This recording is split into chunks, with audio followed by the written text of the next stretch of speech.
भगवान हमें दुख क्यों देता है और भगवान क्यों नहीं सुनते हैं? भक्तों, हम में से सभी के मन में कभी न कभी तो यह प्रश्न आता ही है कि भगवान हमें दुख क्यों देता है। आखिर भगवान क्या चाहता है और मेरी मदद क्यों नहीं करते हैं? भगवान क्यों नहीं सुनते? भगवान तो सब कुछ कर सकते हैं, फिर वो एक चुटकी बजाकर मेरा जीवन क्यों नहीं संवार देते? भगवान किसकी मदद करता है? क्या भगवान सबकी सुनता है? जिंदगी में इतनी कठिनाइयां, इतने दुख और इतनी परेशानियां हैं, तो फिर क्यों नहीं भगवान आकाश में प्रकट होकर या अवतार लेकर मेरी जिंदगी की समस्याओं का समाधान करते? इन सभी प्रश्नों का उत्तर जानेंगे श्रीमद् भागवत गीता के एक श्लोक से, और इस श्लोक को समझने का प्रयास करते हैं एक कहानी की मदद से। एक लड़के का जन्म एक रईस घराने में हुआ। ऐशो आराम की सभी सुविधाएं उसके पास थीं। उसको कुछ भी करने की आवश्यकता थी ही नहीं, और वो यह करता भी था, यानी वो कुछ भी नहीं करता था। वह बहुत आलसी था। उसको बचपन से काम करने की आदत ही नहीं थी। उसके पिता ने उसको बहुत समझाया, पर उसका मन सोने और खाने पीने में ही था। एक दिन उसके पिता की मृत्यु हो गई। उसकी माँ पहले ही स्वर्ग सिधार चुकी थी। उसके भाइयों ने उसे यह कहकर निकाल दिया कि वो कुछ नहीं करता, और उसके भाई सारी उम्र उसे खिला पिला नहीं सकते। वो मन से उदास और पूरी तरह से टूट चुका था। पिता को खोने का दुख अभी समाप्त भी नहीं हुआ था कि उसके घर से उसे उसके भाइयों द्वारा जुदा कर दिया गया। वो निकल पड़ा बिना किसी मंजिल के। रास्ते में चलते चलते उसको बहुत भूख सताई। वो एक आम के बगीचे में पहुंचा।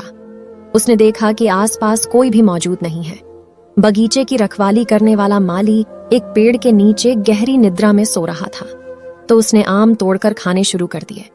थी तो यह चोरी ही, पर आलसी व्यक्ति को इसमें कुछ भी गलत नहीं लगा। अभी उसने 2 आम छके ही थे कि तभी बगीचे के माली ने उसे देख लिया। माली उसके पीछे डंडा लेकर भागने लगा, और आलसी व्यक्ति ने माली के हाथ में छड़ी देखी और वो भाग निकला जंगल की ओर। जंगल बहुत ही घना था। इतने बड़े जंगल में जंगली और खतरनाक जानवरों का होना स्वाभाविक था, और आलसी व्यक्ति ने सुबह से केवल 2 आम ही खाए थे। वो भूख से तड़प रहा था। उसने देखा कि जंगल में कुत्ता है। उसने देखा कि उस कुत्ते की 2 टांगे हैं। वो कुत्ता धीरे धीरे 2 टांगों पर चल पाता था। आलसी व्यक्ति उस कुत्ते को देखकर समझ नहीं पाया कि यह कुत्ता जंगली जानवरों के बीच जीवित कैसे रह गया, क्योंकि वह तो बेचारा चल भी नहीं पाता था। इस परिस्थिति में इस कुत्ते का जीवित रहना अपने आप में किसी अजूबे से कम नहीं था। आलसी व्यक्ति यह सब सोच ही रहा था कि उसने एक शेर की दहाड़ने की आवाज को सुना, और आलसी व्यक्ति इस दहाड़ को सुनकर घबरा गया। आलसी व्यक्ति ने आगे की ओर नजर डाली और देखा कि एक शेर उस आलसी व्यक्ति की ओर बढ़ा चला आ रहा है। यह देखकर आलसी व्यक्ति के होश उड़ गए। वह घबरा कर एक पेड़ के ऊपर चढ़ गया। पेड़ के ऊपर से आलसी व्यक्ति ने देखा कि शेर बढ़ा चला आ रहा है कुत्ते की ओर। शेर के मुंह में एक मांस का टुकड़ा था। शेर के डर से सभी जानवर भागकर कहीं छुप गए, पर वो 2 टांग वाला कुत्ता सक्षम नहीं था भागने को। वो बेचारा तो ठीक से चल भी नहीं पा रहा था। भागना तो बहुत दूर की बात है। आलसी व्यक्ति ने भगवान से प्रार्थना करनी शुरू कर दी। हे भगवान, इस मासूम जानवर को बचा लो, शेर इसे खा ना जाए। लेकिन जो अगले पल हुआ वो हैरान करने वाला था। शेर के मुंह में जो मांस का टुकड़ा था, उसको वह लंगड़े कुत्ते के पास छोड़कर आगे चल दिया, और आलसी व्यक्ति भगवान के उस चमत्कार को देखकर बहुत प्रसन्न हुआ।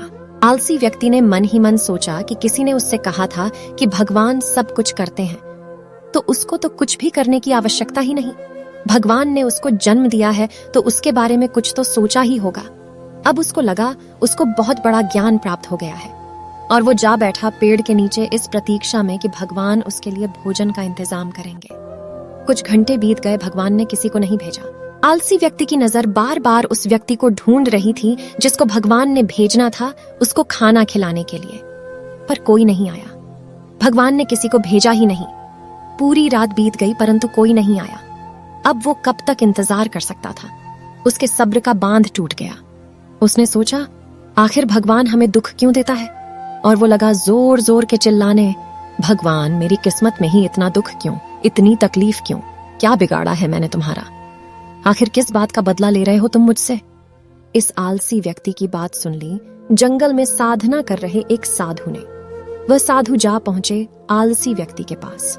आलसी व्यक्ति ने अपनी सारी बात उस साधु को सुनाई। पहले तो साधु महाराज ने आलसी व्यक्ति को भोजन कराया। खाना खाने के बाद आलसी व्यक्ति ने भरी आवाज में साधु से पूछा, भगवान ने उस लंगड़े कुत्ते पर भी दया दिखाई, परंतु मुझ पर जरा दया नहीं दिखाई। आखिर क्या कारण है भगवान की इस बेरुखी का? भगवान हमें दुख क्यों देता है?